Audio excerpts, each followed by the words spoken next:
What is up, guys? Today we are going to be cleaning and taking apart this Dreamcast controller.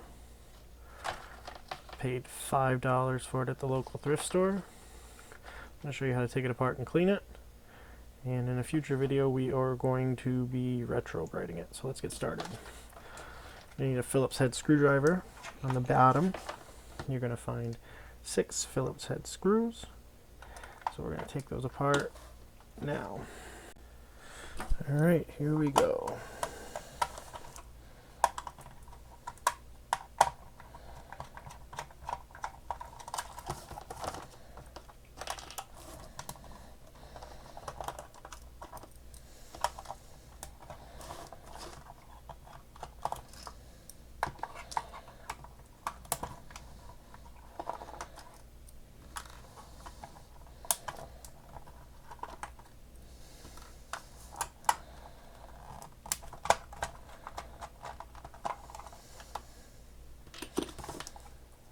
Alright, after you've removed all the screws, 2 halves should just come right apart.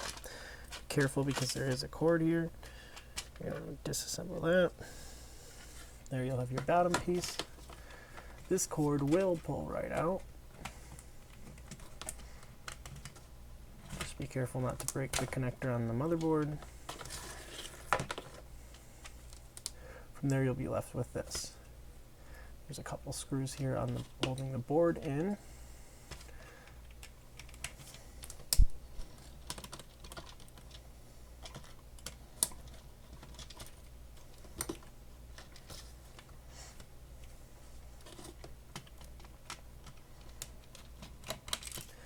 As well as 2 more screws holding in the memory card retaining.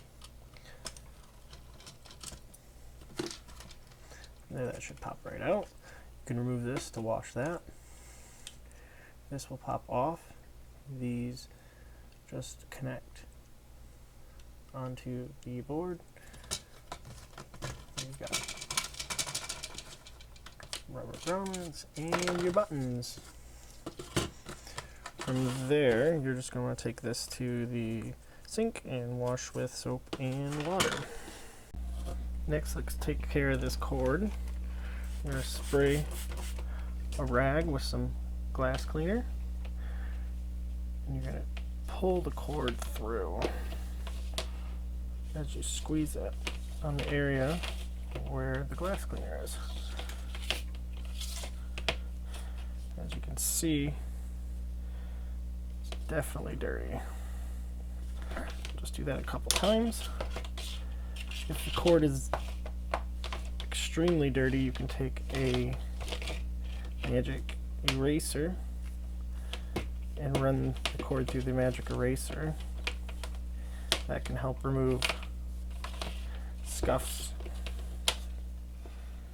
Sorry about that. Scuffs as well. Now that your pieces are washed and dried, time to reassemble.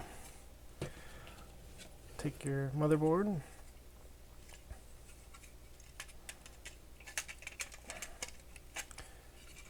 replace this, if I can get it on there. There we go.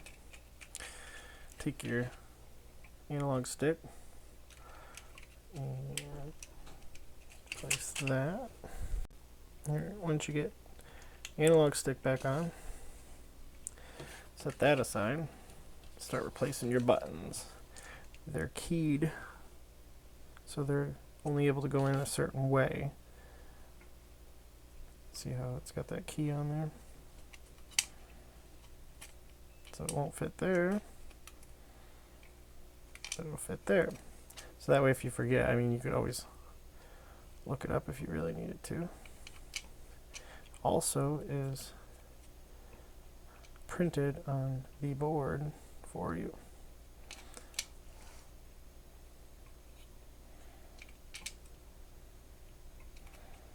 Okay.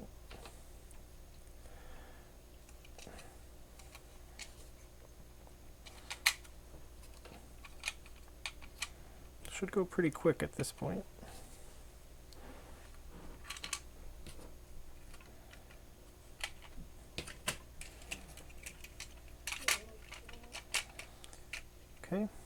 start replacing your screws.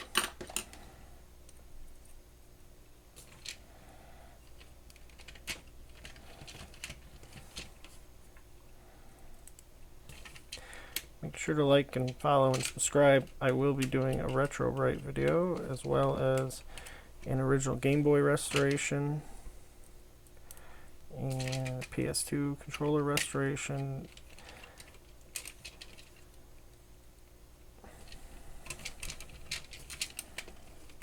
Alright, now the cord.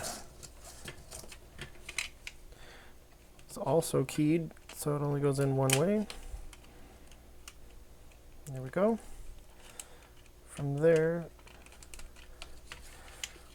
you're going to take your bottom half, get this to sit back in there.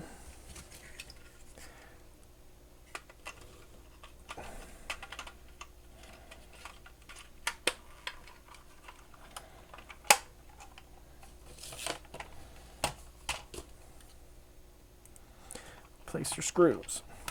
After you've replaced your screws, then is the time to do a final touch-up with a cloth and some Windex in case a spot was missed.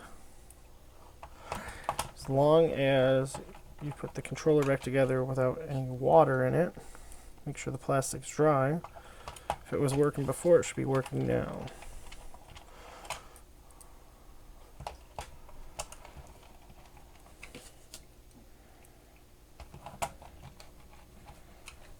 Alright, just wipe down these buttons.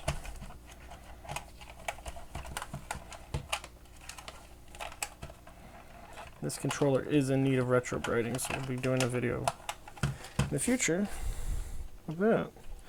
But it's already 100 times better than what it was before. Alright, so make sure you like, follow, comment, subscribe, do all that fun stuff. We'll get some more videos your way.